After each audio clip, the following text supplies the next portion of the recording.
Kepolisian Metro Tangerang Kota menangkap 5 pemuda yang diketahui melakukan aksi vandalisme provokatif di sejumlah tembok pertokoan kawasan Pasar Lama Kota Tangerang, Banten. Polisi menyebut aksi mereka dilatar belakangi motif kekecewaan atas kondisi dan situasi Indonesia akhir-akhir ini dan mengungkapkannya melalui tulisan.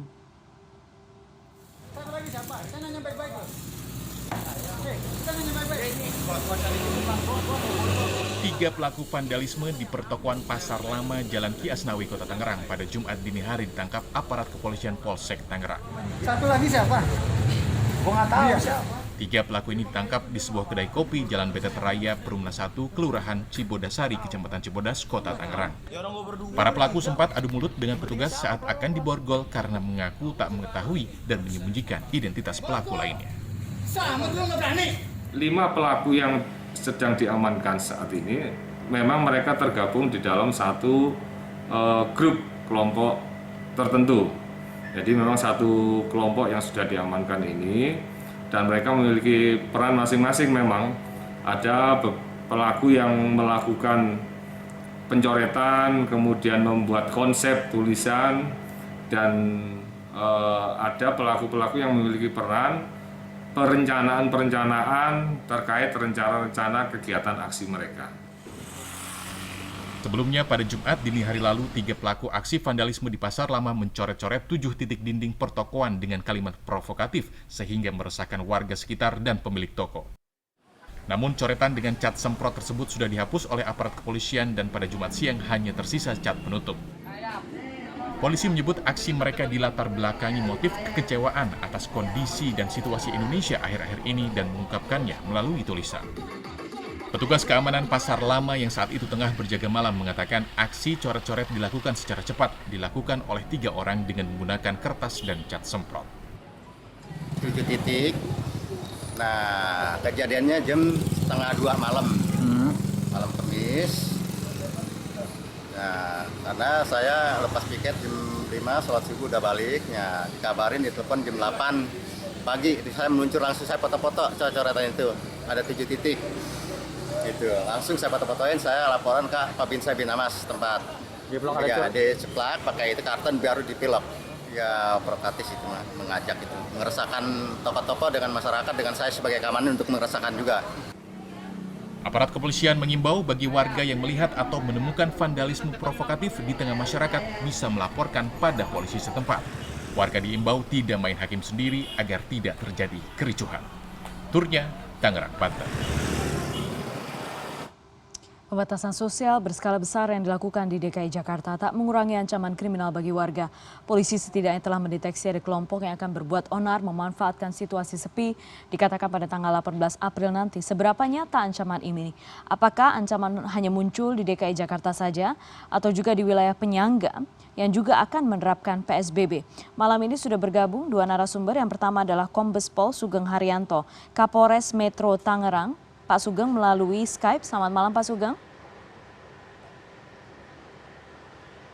Selamat malam Mbak Putri. Selamat malam Pak Sugeng. Terima kasih sudah bergabung malam hari ini. Saya juga sapa Pak Andreas Budi Widianta, sosiolog melalui sambungan telepon. Pak Abe, selamat malam. Ya, selamat malam Mbak Pak Abe, Putri. terima kasih sudah bergabung malam, Pak Sugeng. malam hari ini. Iya, saya ke Pak Sugeng terlebih dulu. Pak Sugeng. Selamat malam Pak Abe. Iya, Pak Sugeng, kalau misalnya melihat yang terjadi tadi sudah ada informasinya di Kota Tangerang, itu seberapa serius ancamannya Pak Sugeng sebenarnya? Apakah dari yang pertama mereka lakukan adalah vandalisme atau kemudian sudah ada rencana-rencana lain? Seberapa luas jaringan kelompok ini? Baik Mbak Putri, jadi perlu saya sampaikan memang kegiatan-kegiatan yang dilakukan oleh para tersangka khususnya di wilayah Kota Tangerang ini memang bersifat provokatif dan menghasut. Terlepas dari itu sebuah tindakan vandalisme atau coret-mencoret.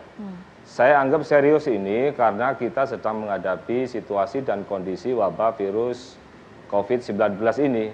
Sehingga ini akan menambah suasana menjadi tidak kondusif di wilayah khususnya di Kota Tangerang ini. Saat ini memang hasil dari pemeriksaan barang bukti ada beberapa kegiatan-kegiatan yang tidak saja sebetulnya dilakukan di Kota Tangerang.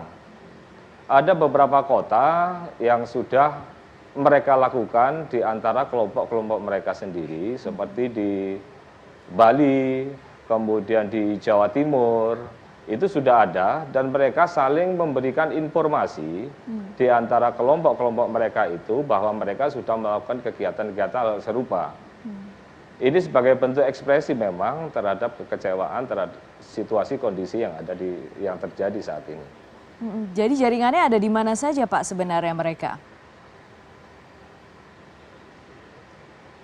Dari beberapa barang bukti yang sudah kita amankan, Mbak, dan kita coba cloning atau kita saring komunikasi di antara mereka, memang ada tadi yang saya sebutkan, mereka ada komunikasi dengan kelompok yang ada di Jawa Timur, dan kemudian ada di Bali. Mereka melakukan aksi-aksi itu kemudian didokumentasikan dan saling memberikan informasi bahwa mereka sudah melakukan kegiatan-kegiatan seperti itu. Apakah ini betul kelompok anarko itu? Identifikasi sementara kita memang demikian, Mbak. Satu, didasari atas pengakuan salah satu tersangka, Saudara AM, dan kemudian kita juga menemukan semacam buku saku.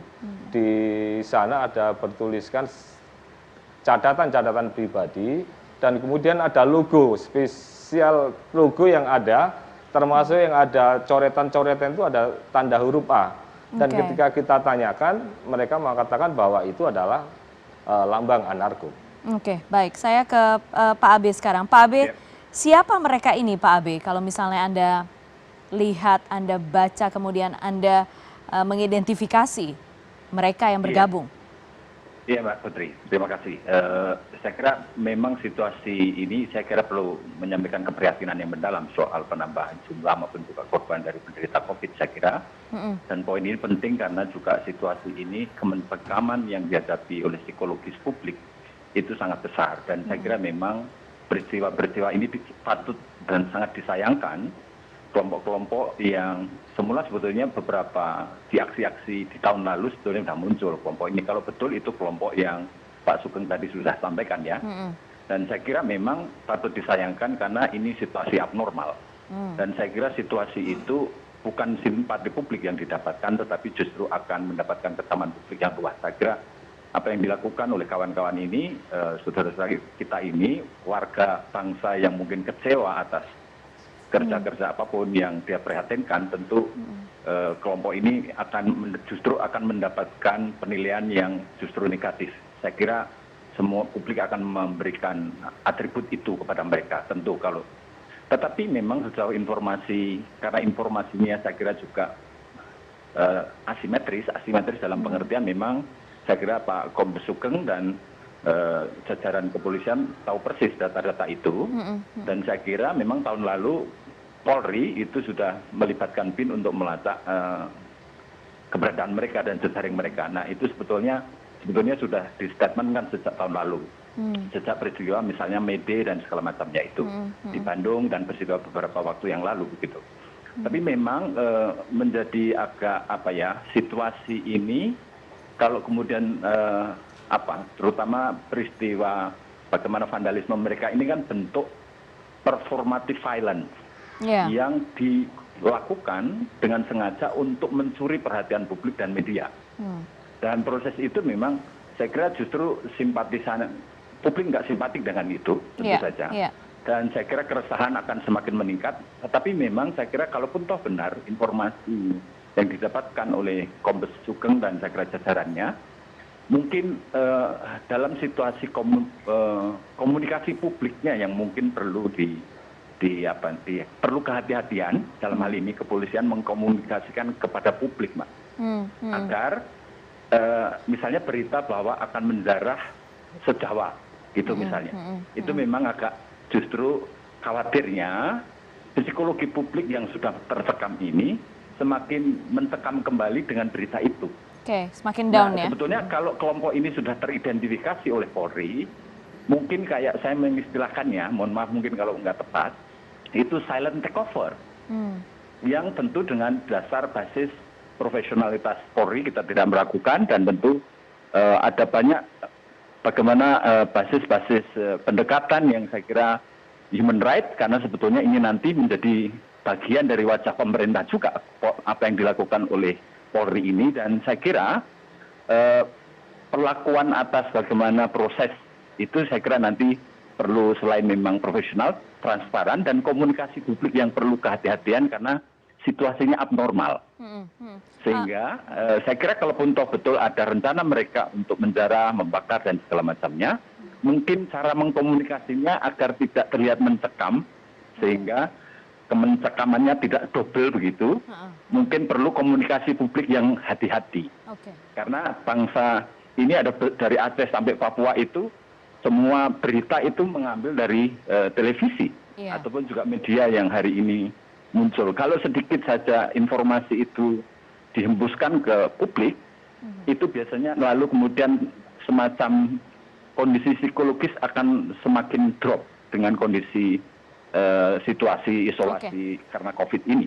Dan tentu saya kira itu yang saya kira kita apresiasi dalam proses itu, karena memang situasi ini patut disayangkan tindakan-tindakan itu. Dan saya kira memang yang perlu dilakukan oleh Polri adalah butuh kehati-hatian. Itu yang pertama. Dalam hal apa? Kehati-hatian dalam hal mensikapi. Karena apapun yang dilakukan Polri nanti itu adalah wajah pemerintah yang oleh banyak pihak sekarang tengah disorot betul. Dan kehati-hatian itu kemudian tentu akan memberikan apresiasi positif nantinya, sehingga memang dengan kehati-hatian nanti juga informasi publik yang tidak semakin bertumpuk atau tersplit karena peristiwa ini, penjarahan dan segala macamnya itu kalau kemudian bisa diminimalisir, lalu dianggap cukup dalam pengertian memang itu dalam operasi senyap yang memang sesuai dengan prosedur profesional, saya kira itu mungkin lebih baik. Sehingga perlu diantisipasi cara-cara performa bagaimana komunikasi publik dengan etika publik yang lebih memadai. Kira-kira catatannya hanya itu saja, Mbak. Baik. Saya sudah menangkap pesannya, Pak Abe. Sekarang kita jeda dulu. Nanti setelah jeda, saya akan kembali kepada Kapolres Metro Tangerang, Pak Sugeng Haryanto. Sebenarnya apa permasalahannya? Bagaimana memastikan agar kelompok ini tidak menambah anggotanya? Apakah sudah diantisipasi juga oleh polisi? Tetap di CNN Indonesia Prime News.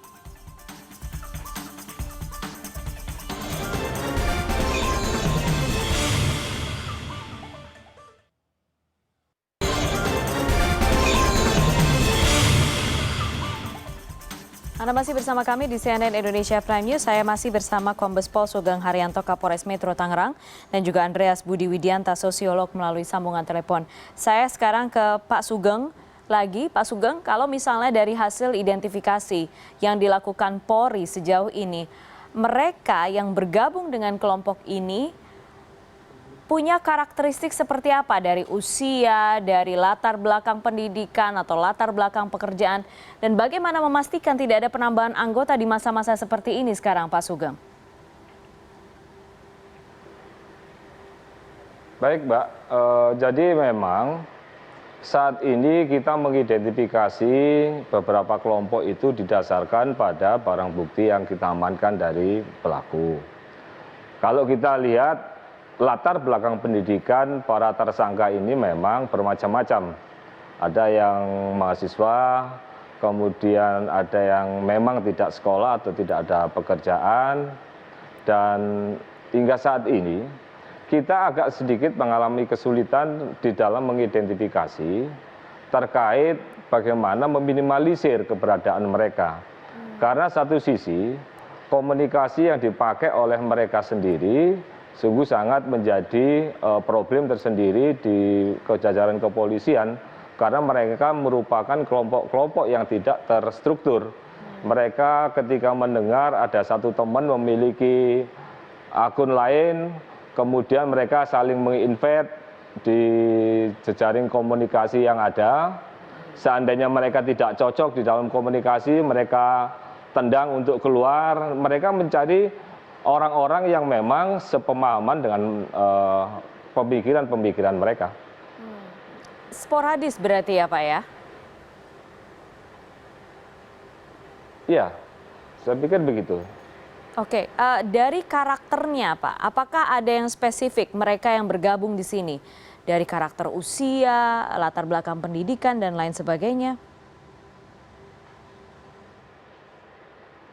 Jadi seperti saya sampaikan di sebelumnya, mereka ini tidak memiliki karakteristik apakah itu usia dari sekian sampai sekian, kemudian latar belakang harus berpendidikan SMA atau mahasiswa, mereka bermacam-macam. Jadi kita sulit untuk mengidentifikasi apakah mereka ini golongan usia sekolah SMA atau mahasiswa ataukah memang mereka pekerja, karena memang salah satunya juga ada yang latar belakangnya sebagai pekerja.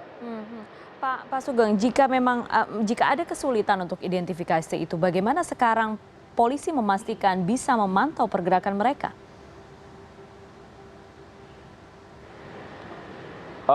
Komunikasi, yang jelas melalui jalur komunikasi yang mereka lakukan, Mbak. Karena memang mereka di samping ada beberapa akun di media sosial, tentu ada akun-akun lain yang mereka juga buat. Itulah yang menjadi sumber mereka untuk saling berkomunikasi satu dengan yang lain. Oke, saya ke Pak Abe dulu. Pak Abe, bagaimana sekarang kita komunitas bisa membantu polisi nih, membantu polisi karena bagaimanapun kan itu ancamannya nyata sekarang sudah disampaikan oleh polisi. Bagaimana kita bisa membantu polisi dalam hal misalnya identifikasi dan juga pencegahan agar meminimalisir pergerakan misalnya? Iya, kalau dari bagaimana sebetulnya karakter dari teman-teman ini sebenarnya beragam seperti yang dinyatakan oleh Pak Kombes tadi, Pak Sugeng. Dan memang dari beragam usia, bahkan yang memang simpatisannya itu beberapa lulusan yang masih SMA begitu, muda lah. Tapi memang keprihatinan mereka itu catatannya sebetulnya adalah tentang anti kapitalisme. Bagaimana negara yang merepresentasikan tentang kelompok-kelompok kapitalistik gitu, kira-kira begitu. Nah, proses ini yang kemudian anti terhadap struktur sosial yang menunjukkan kesenjangan yang tinggi, kira-kira begitu. Nah, concern-concern seperti itu memang sayangnya bahwa yang diartikulasikan melalui performative violence itu yang justru kemudian kontraproduktif dengan apa yang kemudian mereka perjuangkan, walaupun ideologi-ideologi di dalam anarko ini beragam, Mbak Putri. Sehingga memang sebetulnya ini yang mana, karena sebetulnya ini kelompok clandestine. Artinya memang agak sulit mengakses informasi tentang kelompok ini. Gitu. Tentu kalau kemudian berafiliasi atau simpatisan, tentu kita bisa mencirikan satu dua, tapi saya kira tidak memadai untuk menggambarkan keseluruhan jaringannya. Nah, saya kira dengan teknologi hari ini, yang saya kira Polri sudah sangat well educated, well informed, dan melek teknologi atau IT hari ini, saya kira punya kemampuan untuk melacak itu, tentu saja. Maka kalau kira-kira di seluruh kota Jawa itu di mana saja mestinya dengan menyatakan ke publik bahwa itu akan menjarah seluruh kota Jawa gitu, artinya bisa dipertanggungjawabkan datanya, gitu kira-kira. Oke. Yang paling tidak yang bisa sekarang dilakukan oleh publik apa Pak Abe? Saya kira awareness soal publik hari ini yang bahkan tanpa penggerak sekalipun mereka punya partisipasi yang luar biasa dan harus kita apresiasi. Keterlibatan warga aktif di dalam proses menjaga, bahkan dalam proses isolasi ini, mereka sudah berjaga-jaga dengan itu. Artinya apa? Kalau kemudian ada problem tambahan dalam konteks keresahan sosial yang muncul karena kelompok-kelompok, berbagai macam kelompok, saya kira keamanan yang mengganggu keamanan dan meresahkan, saya kira mereka punya mekanisme yang secara ini sudah otomatis mereka bisa lakukan. Hanya saja kalau kemudian mau memberikan informasi kepada publik, mungkin memang butuh kehati-hatian dari kepolisian untuk tidak menjadikan pemberitaan-pemberitaan yang mungkin mencemaskan tadi, apalagi kata sejawa tadi misalnya, itu mungkin perlu direm sedikit agar kondisi ini tidak terpecah. Situasinya menjadi tidak semakin nampak chaos dan pemerintah, karena ini sangat mencerminkan wajah pemerintah nantinya, sehingga perlu kehati-hatian betul secara sebagai warga negara dan sebagai intelektual. Saya backing dan memohon untuk Polri punya kehati-hatian dalam mensikapi kelompok ini, walaupun memang menjengkelkan dengan dalam kondisi seperti ini tidak memiliki sense of crisis gitu kira-kira. Oke. Saya sekarang terakhir ke Pak Sugeng. Pak Sugeng masih bersama kami ya. Pak Sugeng, apa yang harus dilakukan oleh publik sekarang, Pak Sugeng?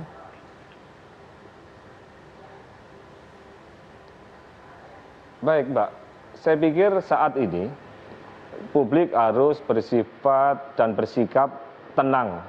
Itu hal yang paling mendasar yang perlu kita sampaikan kepada masyarakat.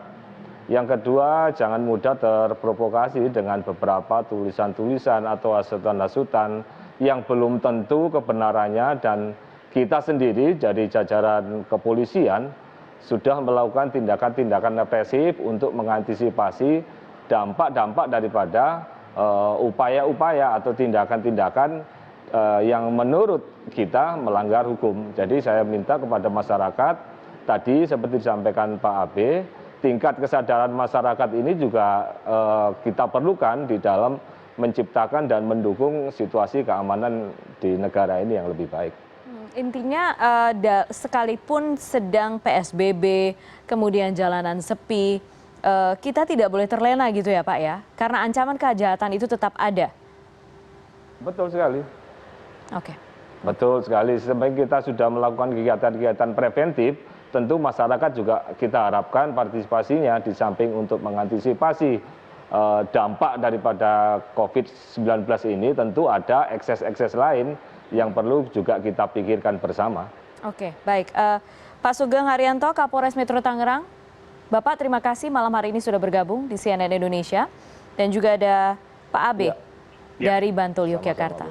Terima kasih, Pak. Selamat malam. Selamat malam. Ya. Selamat malam. Ya, kita sekarang ke informasi berikutnya. Pemerintah Kuba menutup transportasi umum dan supermarket besar serta pusat perbelanjaan sejak hari Sabtu untuk mencegah persebaran COVID-19. Informasinya kami hadirkan setelah jeda.